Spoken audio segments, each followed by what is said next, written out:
The silence in Sarah Martinez's apartment was deafening. Not the peaceful kind of quiet that comes with a lazy Sunday morning, or the comfortable hush of reading a book by the window.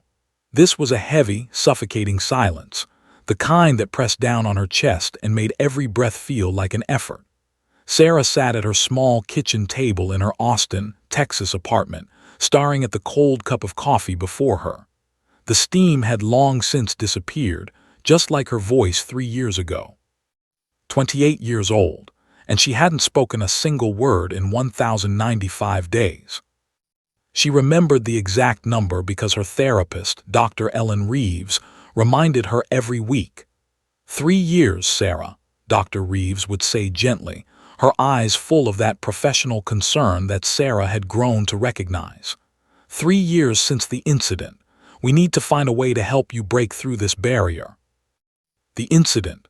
That's what everyone called it now, as if giving it a sterile, clinical name would somehow make it less terrifying, as if calling it the incident would erase the memory of that September night when her entire world shattered along with her living room window.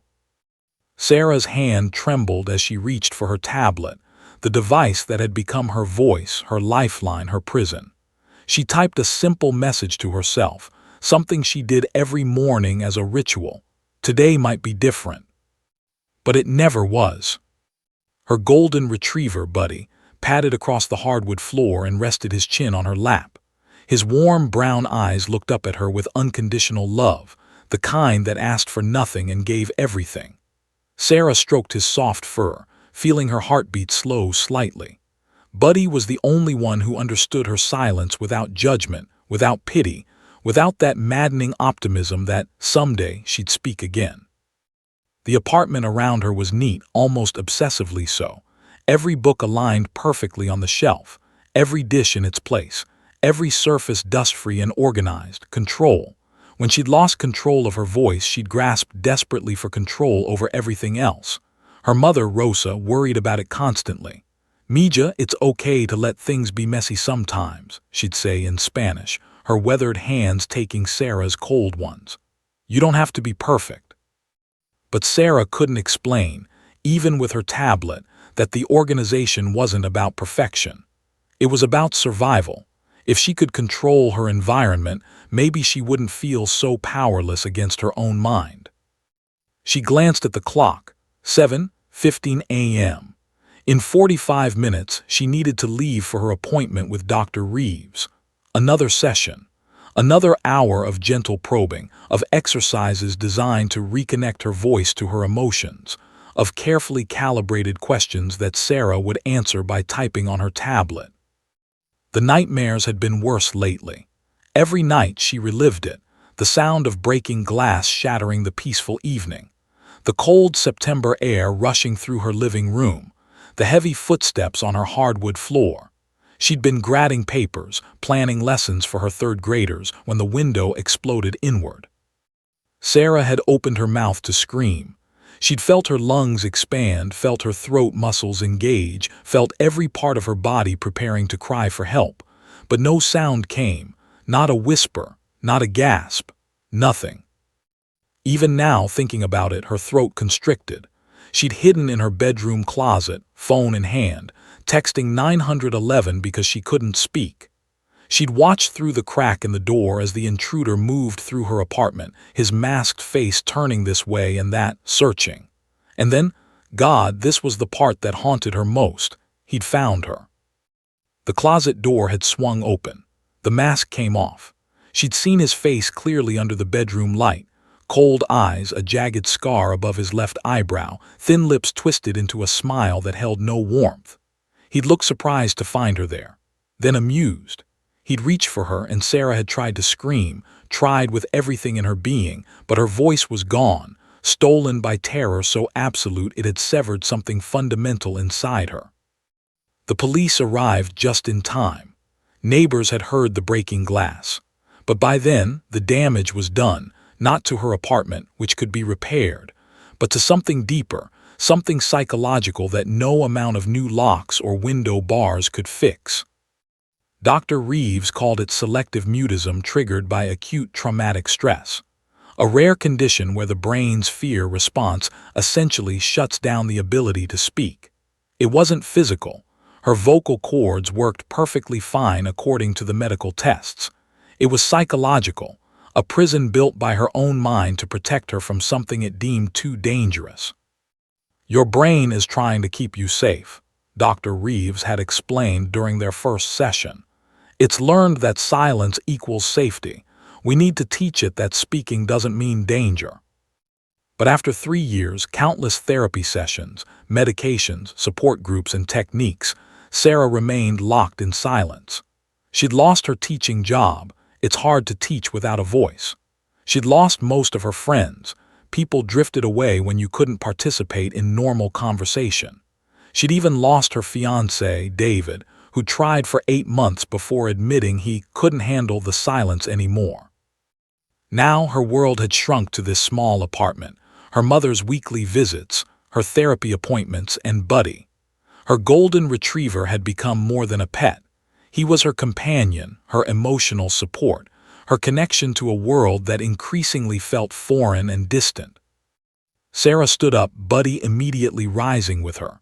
She moved to the bathroom and stared at herself in the mirror, dark circles under her eyes, hair that needed cutting, a face that looked older than 28.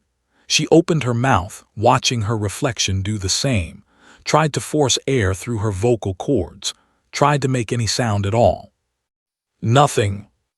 Her reflection stared back, lips parted in silent anguish, and Sarah felt the familiar wave of despair crash over her. She was trapped in her own body, and she didn't know if she'd ever find her way out. She didn't know that in just 3 weeks, everything would change. She didn't know that a German shepherd named Rex would help her find her voice. And she definitely didn't know that the man who'd stolen her voice 3 years ago was about to walk back into her life. This time, in a courtroom where silence wasn't an option. The knock on Sarah's door came at 6:47 p.m. on a Tuesday evening, interrupting the mundane rhythm of her carefully controlled life. Sarah was heating up leftover chicken soup. Her mother had made it the day before when Buddy's ears perked up. The golden retriever trotted to the door, tail wagging cautiously. He wasn't barking, which meant whoever stood on the other side wasn't a stranger. Through the peephole, Sarah saw Detective Marcus Johnson, the same detective who'd worked her case 3 years ago. Her heart began to race. Detective Johnson only visited when there was news, and in her experience, news was never good. Sarah's hands shook as she unlocked the deadbolt, one of 7 locks she'd installed after the break-in, and opened the door. Johnson stood there in his rumpled suit, his dark skin creased with exhaustion, his salt and pepper hair more salt than pepper now. He held a manila folder in his hands and wore an expression that Sarah had learned to read over the past 3 years, cautious hope mixed with grim determination. "Ms. Martinez," he said, his deep voice gentle, "may I come in?" Sarah nodded and stepped aside. Buddy immediately went to the detective, who scratched behind the dog's ears with practiced ease. He'd been here many times before, updating her on dead-end leads and cold trails, but something about tonight felt different. The folder in his hand seemed heavier somehow, more significant. They sat in her small living room, the same room where her window had been shattered, though she'd since replaced everything. New curtains, new furniture, new window with reinforced glass. She tried to erase every trace of that night, but the memories remained stubbornly embedded in the walls. Sarah grabbed her tablet from the coffee table, her fingers hovering over the screen, waiting. Detective Johnson leaned forward, his forearms resting on his knees. "Sarah, I have news, big news." He paused, seeming to gather his words carefully. "We caught him." The tablet nearly slipped from Sarah's hands. Her breath stopped. Caught him. Those 2 words echoed in her mind like thunder. Johnson opened the manila folder and pulled out a police photograph. He turned it slowly, giving her time to prepare herself, before laying it on the coffee table between them. Sarah's eyes fell on the image, and the world tilted violently. Those eyes, that scar above the left eyebrow, those thin, cruel lips. Derek Thornton, age 34, staring at the camera with the same cold indifference he'd shown when he'd found her hiding in her closet 3 years ago. Sarah's vision blurred, her chest constricted. The room felt suddenly too small, too hot, like the walls were closing in. Buddy immediately pressed against her legs, sensing her distress, but even his warm presence couldn't stop the panic clawing its way up her throat. "Breathe, Sarah," Johnson said softly. "I know this is hard, but this is good news. We finally got him." Sarah's fingers trembled violently as she typed on her tablet. "How?" "DNA match," Johnson explained, his voice taking on the professional tone of a detective laying out evidence. "Thornton broke into a home in San Antonio 4 months ago, left blood on a broken window, cut himself on the glass. When his DNA hit the system, it matched the sample we collected from your apartment, the blood on your bedroom door handle." Sarah remembered. The police had found traces of blood where he'd grabbed the doorframe while reaching into her closet. She'd never known if it was his or if he'd hurt himself breaking in. Now she knew. "It gets better," Johnson continued, pulling out more documents. "Once we had him, we connected him to 15 other burglaries across Texas over the past 5 years. Same pattern, single women, ground floor apartments, evening break-ins. You weren't his first victim, Sarah, but you're the only one who saw his face clearly." Sarah's fingers moved across the tablet. "The others." "He wore the mask, kept it on the whole time, but with you," Johnson hesitated, his jaw tightening. "He took it off. We think he got overconfident, thought you were asleep in the closet or maybe unconscious. Whatever the reason, you're the only witness who can positively identify him." The implications of that statement hung heavy in the air. Sarah's mind raced ahead, understanding where this was going before Johnson even said the words. "The district attorney, Patricia Caldwell, wants to meet with you tomorrow," Johnson said. "She's building a strong case. We have DNA evidence, we have pattern evidence, we have testimony from other victims about his M.O. But Sarah," he looked directly at her, his brown eyes earnest and pleading, "we need you. Your testimony is the linchpin. You're the only one who can put his face to the crimes. Without your identification, a good defense attorney could argue reasonable doubt on the identity." Sarah's fingers flew across the tablet, typing frantically. "I can't speak." "I know," Johnson said quickly.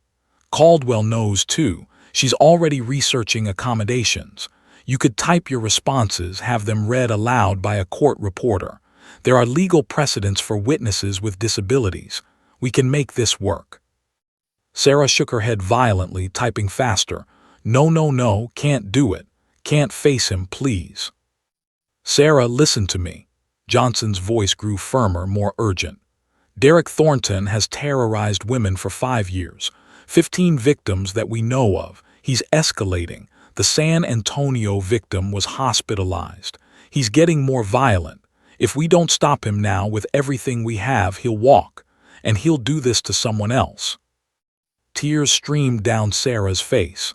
Her tablet screen blurred beneath her fingers. She typed, "I'm broken. I can't help anyone. I can't even help myself." "You're not broken," Johnson said, his voice softening. "You're a survivor, and those other women, they need you.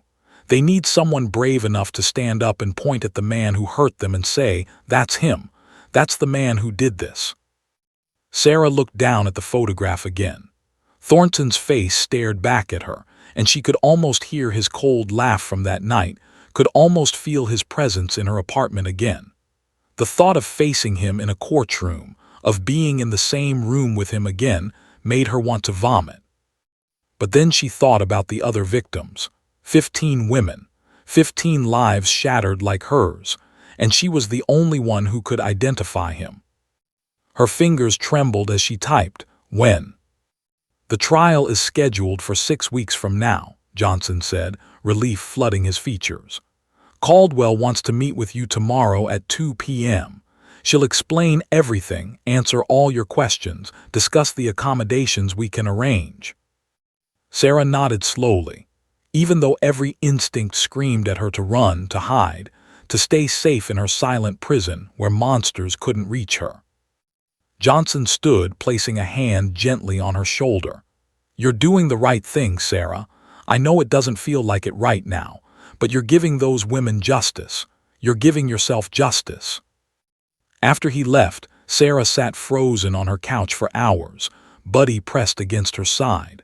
The photograph of Derek Thornton remained on her coffee table, his eyes seeming to follow her even in the dim light. She'd thought that part of her life was over. She'd thought she could bury it deep enough that it would never resurface. She'd been wrong. The monster was back, and this time she couldn't hide in a closet. This time, silence wasn't an option.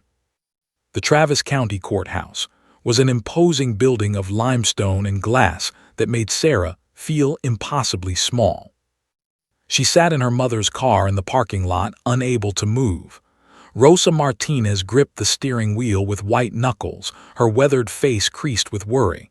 "Mija, we can go home," she said in Spanish. "You don't have to do this, not if it's too much." Sarah looked at her mother, this woman who had immigrated to Texas at 19, who had raised Sarah alone after her father left, who had worked 2 jobs to put food on the table and still found time to read bedtime stories every night. Rosa had taught her that strength wasn't about never being afraid. It was about doing what needed to be done even when your hands were shaking. Sarah typed on her tablet, "I have to do this, Mama." Inside, District Attorney Patricia Caldwell's office was warm and surprisingly comfortable. Caldwell was a woman in her mid-50s with steel-gray hair pulled back in a neat bun and sharp blue eyes that missed nothing. She wore a navy suit and sensible heels, and when she shook Sarah's hand, her grip was firm and confident. "Ms. Martinez, thank you for coming," Caldwell said, gesturing to a leather chair. "I know this isn't easy. I want you to know that we're going to do everything in our power to make this process as comfortable as possible for you." Sarah sat, her tablet clutched in her lap like a shield. Rosa took the chair beside her, reaching over to hold her daughter's free hand. Caldwell sat across from them, leaning forward with her elbows on her desk. "I'm not going to sugarcoat this. Testifying will be difficult. Derek Thornton's defense attorney, Robert Klein, is aggressive and experienced. He'll try to discredit your testimony, question your memory, challenge the fact that you can't speak. But here's what you need to know. The law is on our side. The Americans with Disabilities Act requires reasonable accommodations for witnesses with disabilities." Sarah typing my answers. "Yes," Caldwell nodded. "We can have a court reporter read your typed responses aloud. It's been done before. But I'll be honest with you, it's not ideal. Klein will argue that it's not the same as verbal testimony, that the jury can't assess your credibility without hearing your voice. It's not a winning argument, but it creates doubt." Sarah's heart sank. She typed, "Then what do we do?" Caldwell smiled, and for the first time there was a hint of warmth in her professional demeanor. "We have something better, someone I'd like you to meet." She pressed a button on her phone. "Linda, could you bring Rex in, please?" Sarah glanced at her mother, confused. Who was Rex? Another lawyer, a victim advocate. The door opened, and Sarah's breath caught. A German shepherd entered the room, his coat a beautiful mix of black and tan, his ears alert and intelligent. He was massive, easily 90 pounds, but his movements were gentle, controlled. Beside him walked a woman in her early 40s wearing a police uniform, her dark hair in a practical ponytail. She had kind eyes and a calm, steady presence. "Sarah, this is Officer Linda Torres," Caldwell introduced. "And this is Rex. He's a certified courthouse facility dog." Sarah stared. A dog. They wanted her to testify with a dog. Linda smiled, seeming to read Sarah's skepticism. "I know this might seem unusual," she said, her voice soothing. "But Rex isn't just any dog. He's been specially trained to work with traumatized witnesses, particularly in cases involving assault, abuse, and violent crimes. He's worked with over 50 witnesses in the past 3 years." Rex sat calmly beside Linda, his dark eyes watching Sarah with an intelligence that seemed almost human. He wasn't barking or pulling at his leash. He simply waited. "Can I tell you how this works?" Linda asked. Sarah nodded, her fingers hovering over her tablet. "Rex would sit with you during your testimony. He'd be at your feet or beside your chair. His job is to provide what we call grounding, a physical, calming presence that helps witnesses stay present and focused. Studies show that trauma survivors testify more effectively when they have this kind of support." Sarah typed, "But I already can't speak. How can a dog help with that?" It was a fair question, and Linda's expression showed she'd been expecting it. "That's actually a great question, and I'll be honest. I don't know if Rex can help you speak. That's not really his job.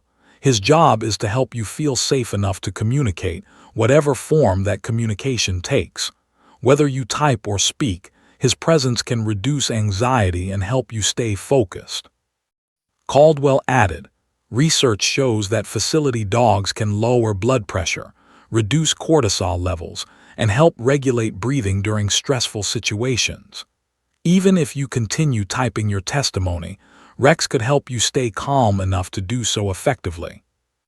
Sarah looked at the German Shepherd. He was still sitting patiently, his tail giving an occasional gentle wag. There was something about his eyes, a depth of understanding that seemed impossible for an animal. "Would you like to meet him?" Linda asked softly. Sarah hesitated, then nodded. Linda gave Rex a subtle hand signal and the dog stood, walking slowly towards Sarah. He didn't rush or jump. He moved with careful deliberation, as if he understood that she needed space, needed control. When Rex reached her chair, he stopped and sat again, this time close enough that Sarah could reach out and touch him if she wanted. She didn't immediately. Instead, she watched him, this creature who supposedly helped people like her.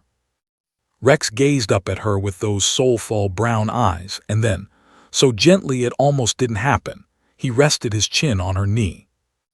The effect was immediate and unexpected. Sarah felt warmth spreading from the point of contact, felt the solid, real weight of him against her leg. Buddy provided comfort at home, but this was different. Rex wasn't just a pet seeking affection. He was working, focusing all his considerable training and instinct on her, as if to say, "I'm here. I've got you. You're safe." Sarah's hand, seemingly of its own accord, reached out and touched the soft fur on Rex's head. The moment her fingers made contact, something inside her chest, something that had been wound impossibly tight for 3 years, loosened just a fraction. Tears welled in her eyes. She didn't know why she was crying. Rex didn't move, didn't pull away. He simply stayed, solid and warm and unwaveringly present. "He likes you," Linda said softly, "and I think you like him too." Sarah nodded, unable to stop the tears now. Rosa squeezed her hand, her own eyes glistening. Caldwell's voice was gentle when she spoke. "Sarah, I can't promise that testifying will be easy, even with Rex's help, but I can promise that you won't be alone. We'll prepare you, we'll practice, and when the time comes, Rex will be right there with you." Sarah looked down at the German Shepherd, his chin still resting trustingly on her knee, his eyes conveying a message clearer than words. "You can do this." For the first time since Detective Johnson had shown her Derek Thornton's photograph, Sarah felt something other than terror. It was small, fragile, barely there, but it was real. "Hope." She typed on her tablet, her fingers steadier now. "When do we start?" Linda smiled. "How about right now?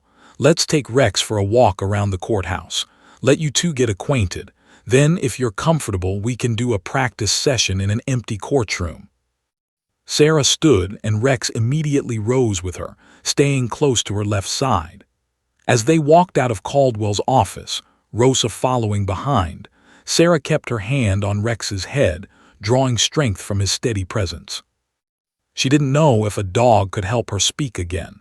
She didn't know if she could face Derek Thornton in a courtroom. But for the first time in 3 years, she was willing to try.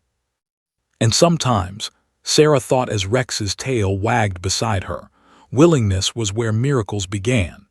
The next 8 weeks became a grueling marathon of preparation that tested every ounce of Sarah's fragile resolve. Every Tuesday and Thursday, she met with Rex and Linda at the courthouse. They started in empty conference rooms, then graduated to vacant courtrooms during off hours. Linda would sit in the gallery while Sarah took the witness stand, Rex lying at her feet, his warm body pressed against her legs. District Attorney Caldwell or one of her assistants would ask practice questions, and Sarah would type her responses on the tablet while the court reporter read them aloud. "What is your name?" "Sarah Elena Martinez." "Do you recognize the defendant?" "Yes, he broke into my apartment on September 14th, 3 years ago." "Can you point to him in the courtroom?" Sarah's finger would shake as she pointed to the empty defense table, imagining Derek Thornton sitting there with that cold smile. The sessions left her exhausted. Some days she'd return to her apartment and sleep for hours, Buddy curled up beside her, as if even her dreams required recovery time. Her mother visited more frequently now, bringing homemade meals and sitting with Sarah in comfortable silence, the kind that didn't demand words. But it was Rex who made the difference. The German Shepherd seemed to understand her in ways that defied logic. When her breathing quickened during practice sessions, Rex would stand and press his body against her legs, his weight grounding her to the present moment. When tears threatened to overwhelm her, he'd rest his massive head in her lap, his dark eyes conveying a steady message. "I'm here. You're not alone." "He's remarkable with you," Linda told her one afternoon after a particularly difficult practice session. "I've worked with Rex for 3 years, and I've never seen him this attuned to a witness. He knows you need him." Sarah typed, "I don't know what I'd do without him." But despite Rex's support, the doubts crept in like shadows at dusk. They whispered in her mind during sleepless nights, "What if you freeze on the stand? What if seeing Thornton in person destroys you? What if you can't even type, let alone speak?" Dr. Reeves grew increasingly concerned. During their weekly therapy sessions, she carefully probed Sarah's mental state, watching for signs of complete breakdown. "Sarah, I need you to be honest with me," Dr. Reeves said during a session 3 weeks before the trial. "Are you sleeping? Are you eating? Have the nightmares gotten worse?" Sarah's fingers moved slowly across her tablet. "I dream about him every night. Sometimes I wake up and think he's in my apartment. Last week, I checked every closet and under my bed 3 times before I could sleep." Dr. Reeves' expression grew grave. "Sarah, I'm worried that forcing yourself to testify could cause severe psychological damage. PTSD can worsen with repeated exposure to trauma triggers. I need to know, are you doing this because you want to or because you feel obligated?" It was a question Sarah had asked herself 100 times. She typed carefully, "Both. I'm terrified, but those other women, they need justice too." "Your health matters more than any trial," Dr. Reeves said firmly. "Promise me that if it becomes too much, you'll tell someone. DA Caldwell, Linda, your mother, me, anyone. Promise me you won't push yourself past the breaking point." Sarah promised, but she wasn't sure she could keep it. The legal battles intensified as the trial date approached. Robert Klein, Thornton's defense attorney, was exactly as advertised, a shark in expensive suits with a reputation for destroying witnesses on cross-examination. He filed motion after motion, each one more aggressive than the last. Motion to exclude witness testimony due to inability to speak. Motion to prohibit use of facility dog as prejudicial to the defendant. Motion to dismiss based on unreliability of nonverbal testimony. Judge Catherine Morrison denied them all, but each hearing was a battle. Sarah attended several, sitting in the gallery with her mother and watching Klein argue with passionate intensity. He was in his late 50s, silver-haired and commanding, with a voice that filled the courtroom like thunder. "Your Honor," Klein boomed during one hearing, "allowing a dog in the courtroom is nothing more than emotional manipulation designed to garner sympathy for the prosecution's witness. It prejudices my client's right to a fair trial. Judge Morrison, a woman with sharp features and sharper intellect, peered down at Klein over her reading glasses. Mr. Klein, facility dogs are permitted under state law and have been successfully used in numerous trials. Your objection is noted and overruled. Again.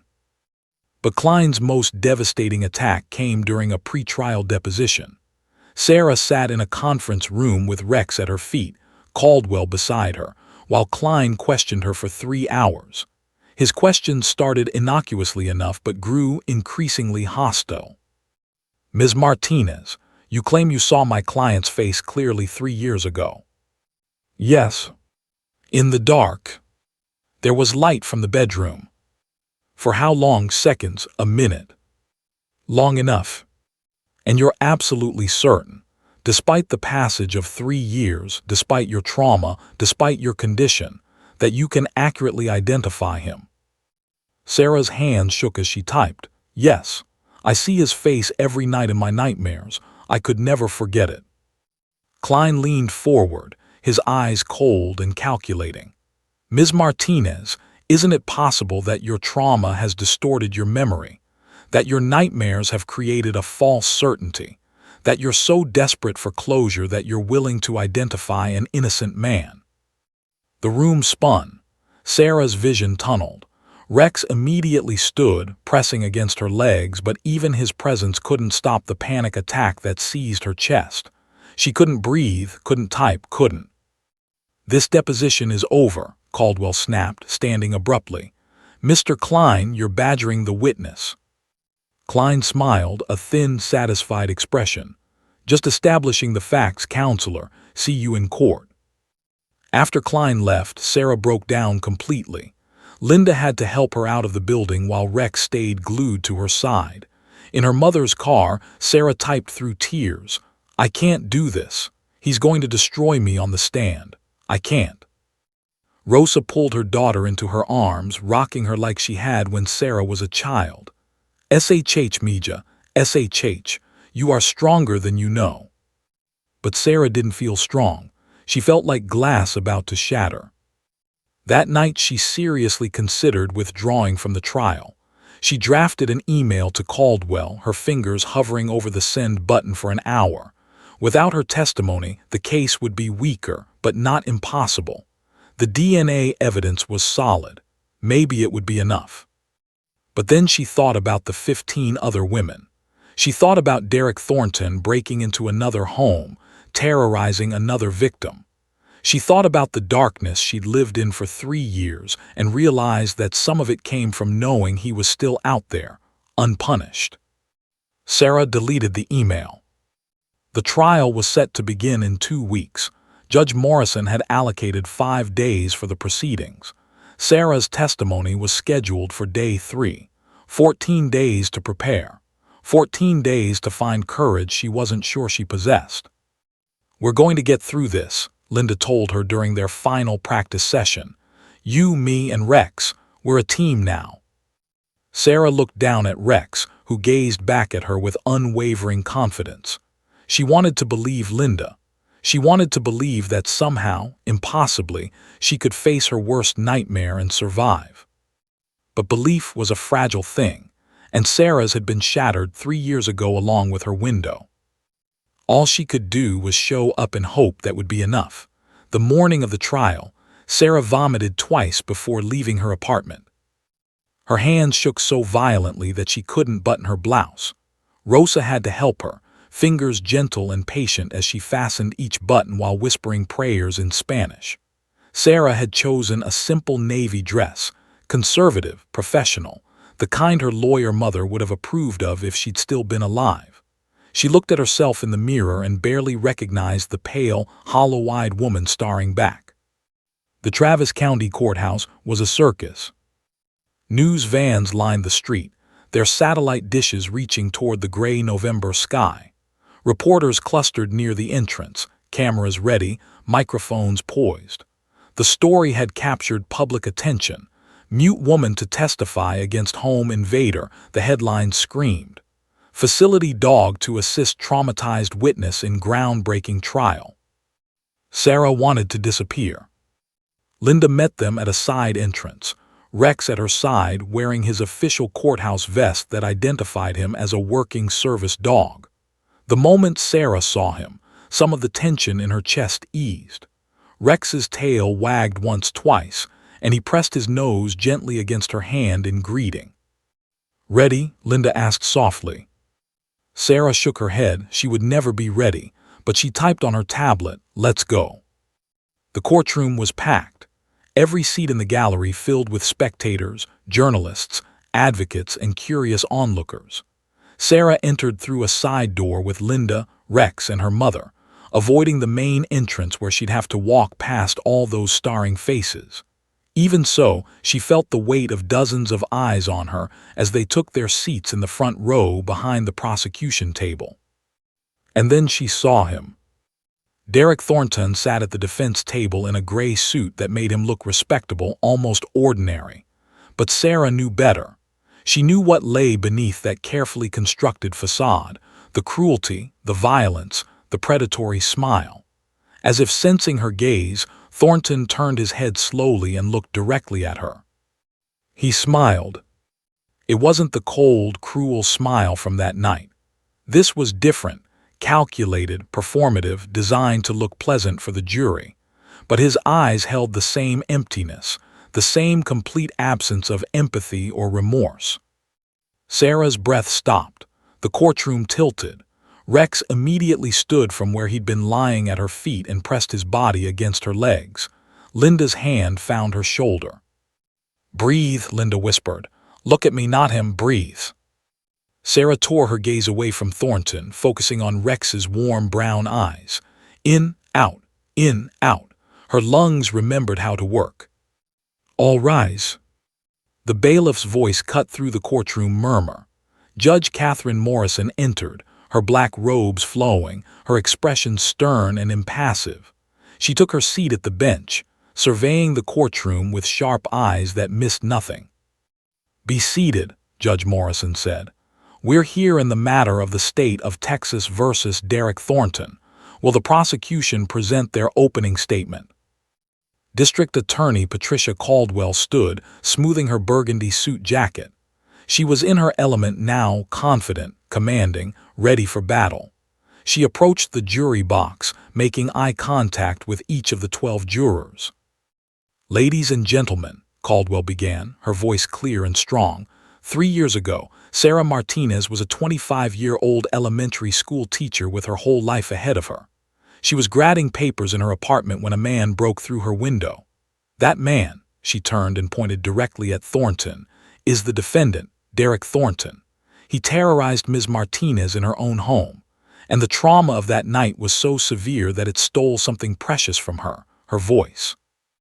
The courtroom was silent, hanging on every word. Ms. Martinez hasn't spoken a single word in 3 years, not to her mother, not to her doctors, not to anyone. She suffers from a condition called selective mutism, triggered by the acute trauma of that night. But here's what the evidence will show. DNA found at the scene matches the defendant. The pattern of entry matches 15 other burglaries he committed across Texas. And most importantly, Ms. Martinez is the only victim who saw his face clearly.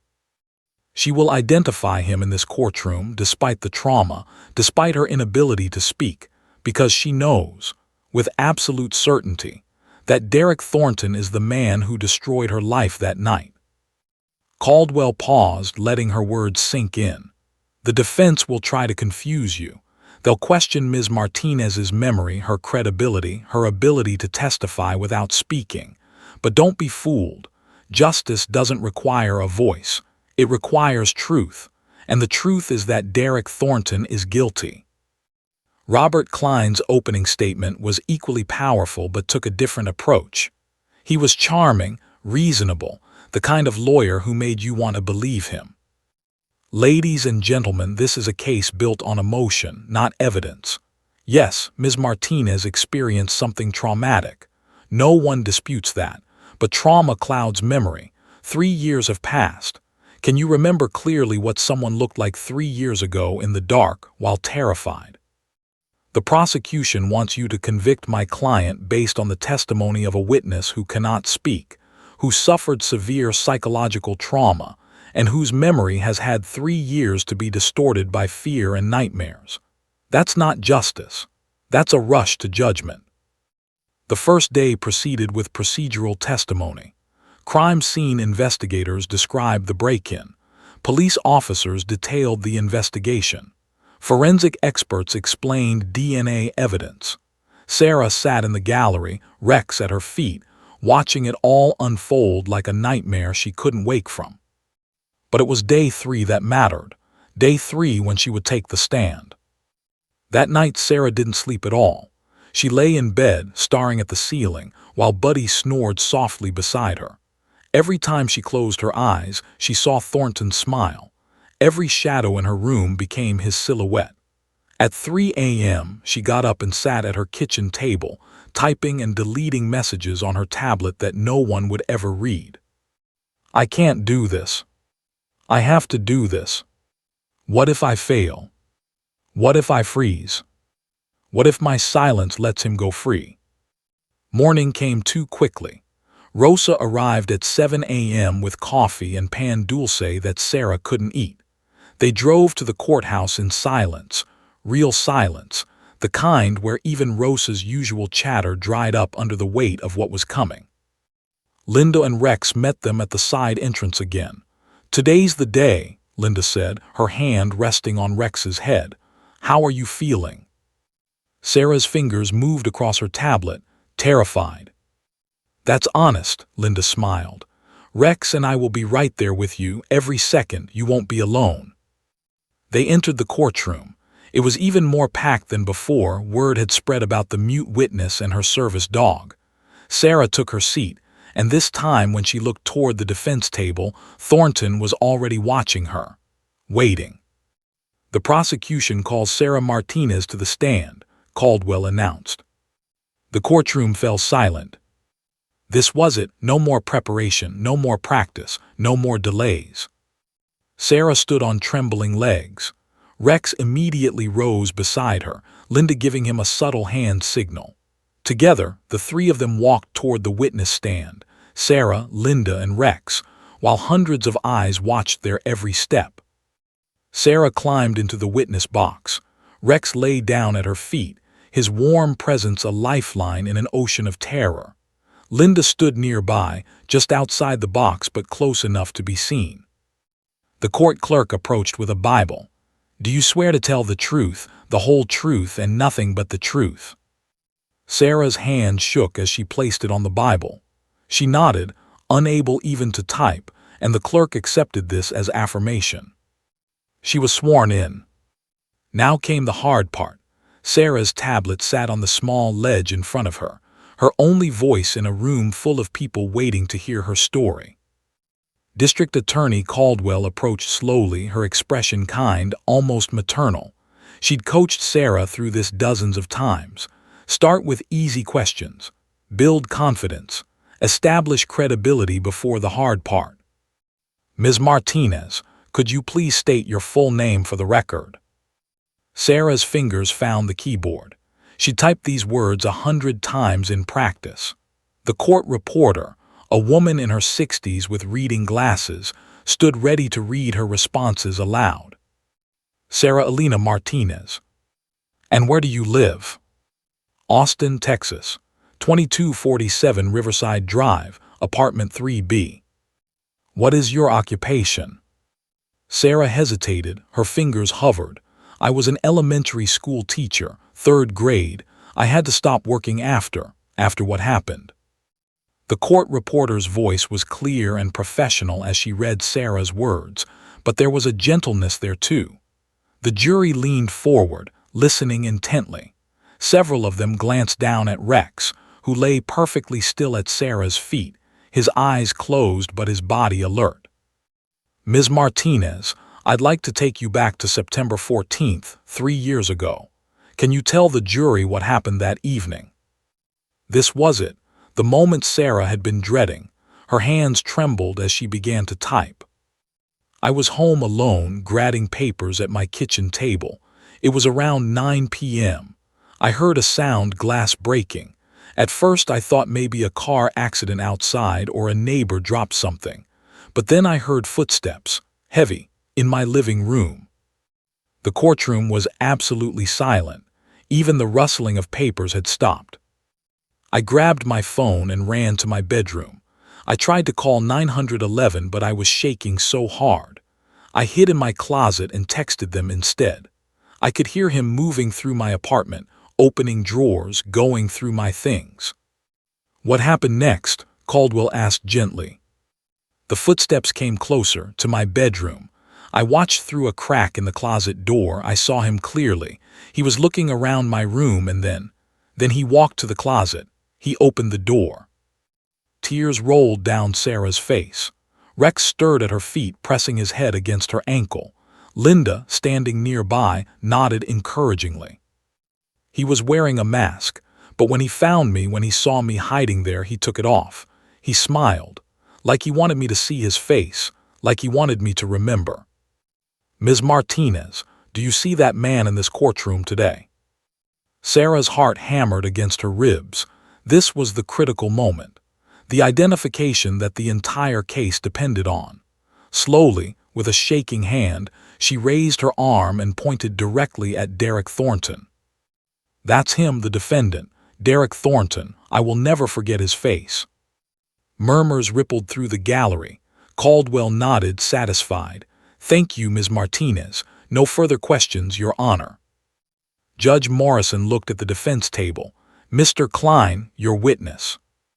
Robert Klein stood, and the temperature in the room seemed to drop 10 degrees. He was a predator in a three-piece suit, and Sarah was his prey. He approached the witness stand with measured steps, his silver hair gleaming under the fluorescent lights, his expression one of practiced concern that didn't reach his cold blue eyes. "Ms. Martinez," he began, his voice deceptively gentle, "I'm sorry for what you experienced, truly. No one should have to go through something like that." He paused, letting the false sympathy hang in the air. "But I have to ask you some difficult questions. You understand that, don't you?" Sarah nodded, her fingers poised over her tablet. "You stated that this incident occurred 3 years ago. Is that correct?" "Yes." 3 years. That's 1,095 days. A long time for memories to fade, wouldn't you say? "I remember it clearly." Klein's expression shifted, becoming sharper. Let's test that. What color shirt was the intruder wearing?" Sarah's mind went blank. "What color?" She typed frantically. "Dark. I think dark blue or black." "You think so, you're not certain." Klein's voice grew harder. "What about his pants?" "Jeans, I think." "You think?" Klein turned to the jury, letting the doubt hang in the air. "Ms. Martinez, you claim you saw this man's face clearly, but you can't remember basic details about what he was wearing." "I remember his face. The clothes don't matter. I remember his face." "Convenient that you remember the one thing that implicates my client, but not the details that could be verified." Klein circled closer. "Tell me, Ms. Martinez, how long did you actually see this man's face? 5 seconds? 10? Long enough." "That's not an answer. Give me a number. 5 seconds. 3, 1. Sarah's hands were shaking so badly she could barely type. "Maybe 10 or 15 seconds. "Maybe? So you're guessing?" Klein's voice rose.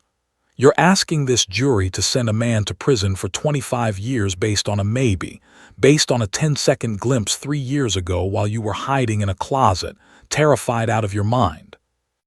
"I know what I saw." "Do you?" Klein leaned against the witness box now, his presence overwhelming. "Ms. Martinez, you suffered significant psychological trauma that night. You developed selective mutism, a condition where your brain essentially shuts down your ability to speak. Isn't it possible that this same trauma has distorted your memory, that your nightmares and fear have created a false certainty?" "No, I remember." "You remember, or you've convinced yourself you remember?" Klein's voice dripped with skepticism. "You've spent 3 years in therapy, haven't you?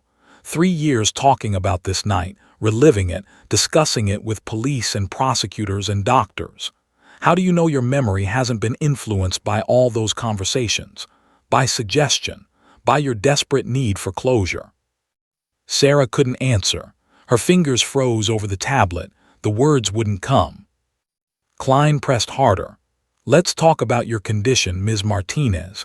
Selective mutism, a psychological disorder where you choose not to speak. Caldwell shot to her feet. Objection. That's a complete mischaracterization of the condition. Selective mutism is not a choice. Sustained, Judge Morrison said sharply. Mr. Klein, watch yourself. But Klein barely paused. Fine, you can't speak. But here's what I find interesting. You can type just fine. You can communicate perfectly well when it's convenient. So tell me, Ms. Martinez, how do we know this isn't all an act? How do we know you're not just a very good actress using this tablet to avoid the scrutiny that comes with actual verbal testimony? The courtroom erupted. Caldwell objected furiously. Judge Morrison banged her gavel, but Sarah heard none of it. The walls were closing in. Her vision tunneled. She couldn't breathe. Klein's voice cut through everything. Isn't it true that you can speak whenever you want? That this whole performance, he gestured at her, at Rex, at the tablet, is nothing but an elaborate manipulation designed to garner sympathy, to make the jury feel sorry for you so they'll believe your questionable identification? No, Sarah typed frantically. No, that's not true. Then speak, Klein thundered. If you really remember that night so clearly, if you're so certain my client is guilty, then look at this jury and tell them. Use your voice, Ms. Martinez, or can't you because even you don't believe what you're typing? Sarah's hands fell away from the tablet. Tears streamed down her face. Her chest heaved with silent sobs. Rex stood, whining, pressing his entire body against her legs, but even his presence couldn't reach her now. She was drowning, suffocating, breaking apart. That's what I thought, Klein said coldly. No further questions. He returned to his seat, satisfied, while Sarah crumbled in the witness box. The courtroom was chaos. Judge Morrison's gavel cracked like gunfire. Order, order in this court, reporters scribbled frantically. The gallery buzzed with whispered conversations. Caldwell was on her feet, arguing procedure with Klein, but Sarah heard none of it. She was gone, disappeared into the dark place in her mind where she'd hidden for 3 years. The witness box felt like a coffin. Her chest was tight, her vision blurred, her hands numb and useless on the tablet. She'd failed. Klein had broken her exactly as she'd feared, and now Thornton would walk free. 15 women's justice, stolen because she wasn't strong enough. Linda moved closer, concern etched on her face. Sarah, breathe, look at me. You're having a panic attack, focus on Rex. But Sarah couldn't. The world was spinning, fragmenting, collapsing inward. Rex whined urgently at her feet. When she didn't respond, he did something he'd never done before. He stood on his hind legs, placing his massive paws on the edge of the witness box, bringing his face level with hers. His brown eyes locked onto hers with an intensity that cut through the panic. I'm here, those eyes seemed to say. You're not alone, stay with me. Sarah's hand found his fur, gripping it like a lifeline. Rex didn't move, didn't flinch, just stayed there, solid and real, anchoring her to the present moment. Ms. Martinez needs a recess, Caldwell was saying. Your Honor, clearly she's in distress. I'll decide what this witness needs, counselor, Judge Morrison said, but her stern expression had softened slightly as she watched Sarah and Rex. Ms. Martinez, do you need a break? Sarah should have nodded, should have accepted the escape route, should have fled the witness box and never looked back. But then she heard it, a sound that turned her blood to ice. Laughter. Quiet, barely audible, but unmistakable. Derek Thornton was laughing. Sarah's head snapped up. She looked directly at the defense table, and there he was, trying to hide a smirk behind his hand, his shoulders shaking with suppressed mirth. He was laughing at her pain, at her breakdown, just like he'd laughed that night when he found her hiding in the closet. And suddenly, Sarah wasn't in the courtroom anymore. She was back in her apartment, back in that moment when Thornton had torn open the closet door and smiled down at her with that cruel, satisfied expression. She remembered trying to scream, trying to call for help, and feeling her voice die in her throat. She remembered the helplessness, the terror, the absolute powerlessness. She'd lived in that moment for 3 years. She'd let it define her, control her, silence her. No more. Something shifted deep in Sarah's chest. It wasn't courage. Courage felt too noble, too pure. This was rage. White-hot, purifying rage. Rage at Thornton for what he'd done to her. Rage at Klein for treating her trauma like a performance. Rage at herself for letting fear imprison her for so long. But most of all, rage at the thought of Thornton walking free, laughing at her, laughing at all of them, and then doing this to another woman.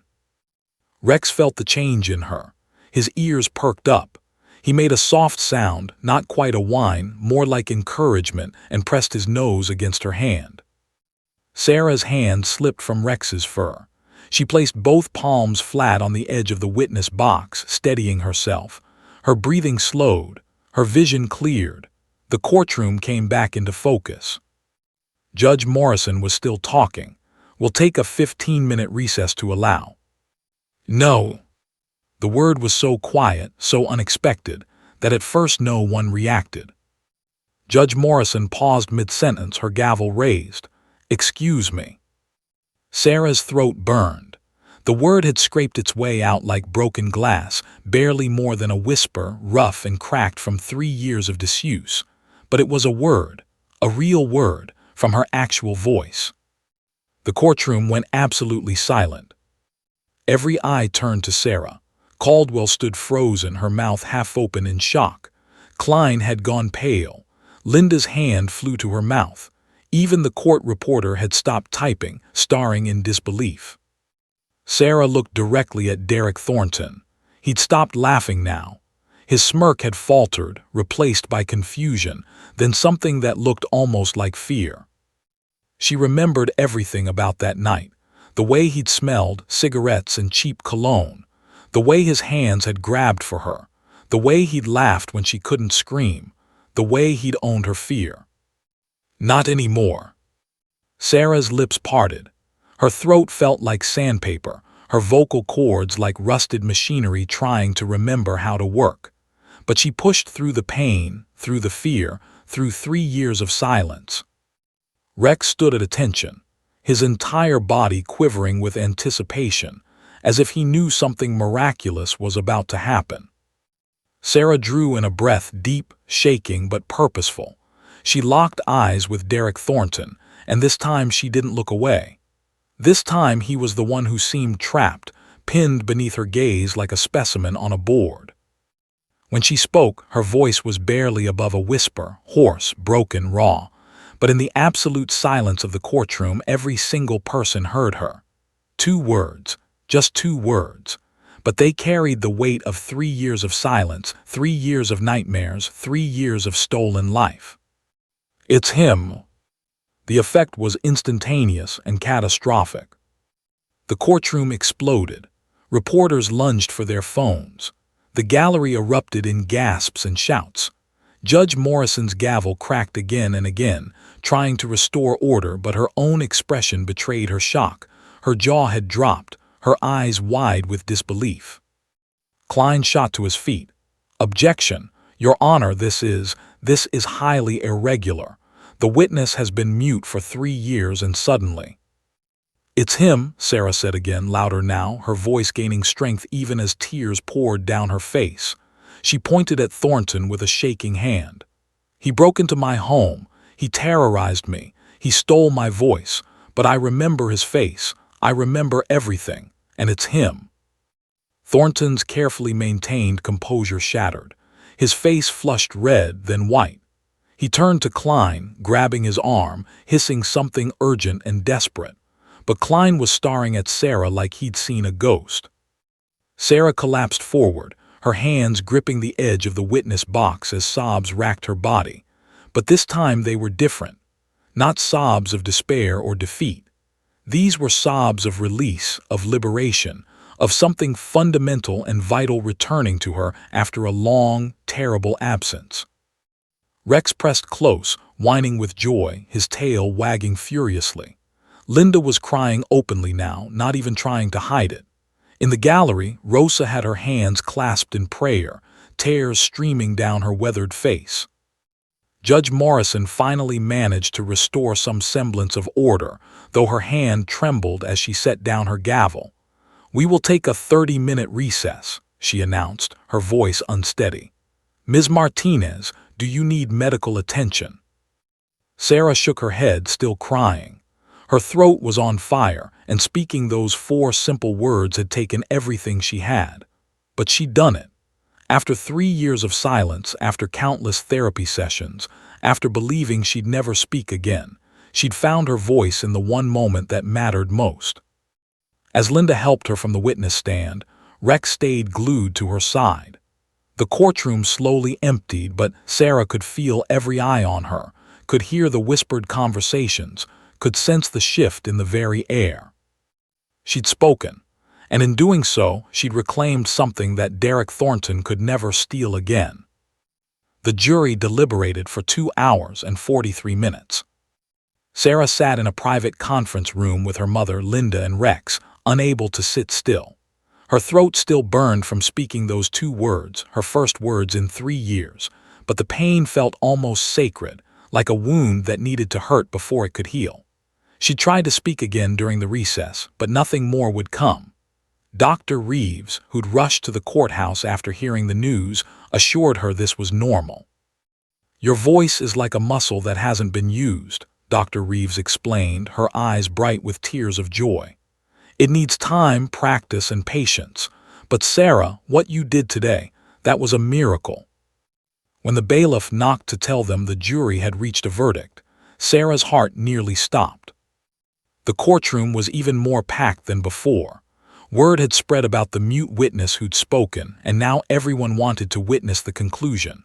Sarah took her seat in the gallery, Rosa on one side, Linda and Rex on the other. She couldn't look at Thornton, couldn't bear to see his face one more time. "Has the jury reached a verdict?" Judge Morrison asked. The jury foreperson, a middle-aged man in a plaid shirt, stood. "We have, Your Honor." "On the charge of burglary in the first degree, how do you find?" "Guilty." "On the charge of aggravated assault, how do you find?" "Guilty."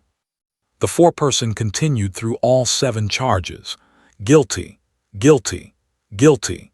Each word landing like a hammer blow, and with each one, Sarah felt another chain break loose from around her chest. When it was over, Derek Thornton sat motionless at the defense table, his face ashen. Klein gathered his papers with jerky, angry movements, and Sarah finally allowed herself to breathe. Judge Morrison scheduled sentencing for 2 weeks later. When that day came, Sarah was there again, and this time she was prepared. She'd written a victim impact statement, not typed but handwritten, her mother helping her practice reading it aloud every night. When Judge Morrison asked if she wanted to speak, Sarah stood on trembling legs. Rex walked with her to the podium, Linda guiding them both. Sarah's hands shook as she unfolded the paper, her voice cracking as she began to read. "Your Honor," she rasped, each word an effort, "3 years ago, Derek Thornton didn't just break into my home. He broke something inside me. He stole my voice, my career, my sense of safety. He stole 3 years of my life." Her voice was getting stronger, smoother as she continued. "But he didn't steal everything. He didn't steal my memory. He didn't steal my courage. And he didn't steal my ability to fight back. Today, I stand here speaking, something I didn't think I'd ever do again, because I refuse to let him win. I refuse to let him silence me anymore." She looked directly at Thornton for the first time since her testimony. "You wanted me to remember your face. I do.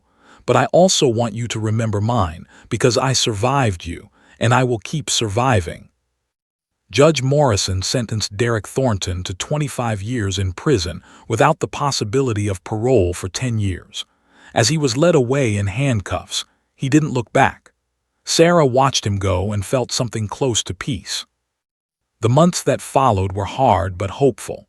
Sarah's voice returned slowly, incrementally. Some days she could speak in full sentences. Other days only whispers came. Dr. Reeves assured her this was normal, that healing wasn't linear, that setbacks were part of recovery. But Rex made all the difference.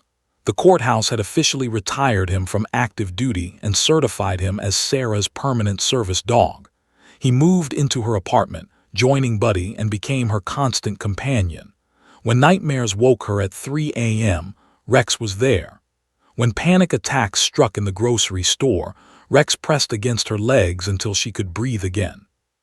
When she felt her voice slipping away again, Rex's steady presence reminded her that she'd found it once. She could find it again. 6 months after the trial, something remarkable happened. The principal of Westlake Elementary School called. They'd been following her story. They wanted to know if she'd consider returning to teaching. Part-time at first with accommodations, a teaching assistant in the room, a microphone for days when her voice was weak, and yes, Rex could come to school with her. Sarah's first day back was terrifying. 23 third graders stared at her with wide eyes, having heard about the teacher who couldn't talk. But when Rex walked into the classroom, wearing a vest that said, "Ask me about courage," the children erupted in excited questions. "Why couldn't you talk?" asked a little girl named Emma. Sarah's voice was soft but clear. "Sometimes, when something scary happens, our brains try to protect us. Mine protected me by making me quiet, but I learned that being quiet isn't the same as being weak." "Are you better now?" asked a boy named Marcus. "I'm getting better every day," Sarah replied. "And Rex helps me. He reminds me that it's okay to be afraid sometimes, as long as we don't let fear stop us from being brave." The children took this in with the solemn wisdom of 8-year-olds. Then Emma raised her hand again. "Can we pet Rex?" Sarah laughed, actually laughed for the first time in years. "Yes, but first, let me tell you all about what makes someone a hero." The story of the mute witness who found her voice went viral. News outlets across the country covered it. Sarah was invited to speak at conferences about trauma recovery, courthouse facility dogs, and victim advocacy. She co-wrote a children's book with Linda called Rex and the Quiet Girl, which became a bestseller, and helped fund expanded courthouse dog programs across Texas. But Sarah's favorite moment came 9 months after the trial. She was leaving school when she saw a woman in the parking lot, mid-30s, clutching a newspaper article about Sarah's testimony. "Excuse me," the woman said hesitantly, "are you Sarah Martinez?" Sarah nodded, Rex at her side. "I was one of them, one of Thornton's victims. I never reported it because I was too afraid. But after I saw what you did, how brave you were, I went to the police. They're reopening my case." Tears filled the woman's eyes. "Thank you for finding your voice. It helped me find mine." That night, Sarah sat at her kitchen table with Rex's head in her lap and typed a message to Linda. "You told me Rex couldn't give me my voice back, but you were wrong. He gave me something better. He gave me the courage to find it myself." Years later, when reporters asked Sarah what she remembered most about the trial, she didn't talk about Thornton's conviction or Klein's brutal cross-examination, or even the moment she'd spoken for the first time in 3 years. She talked about a German shepherd with kind eyes who'd shown her that courage wasn't about being fearless. It was about being afraid and showing up anyway. It was about falling down and standing back up. It was about losing your voice and fighting like hell to find it again.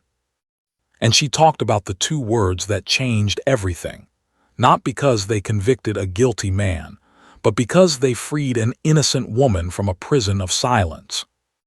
"It's him," she'd said that day in court.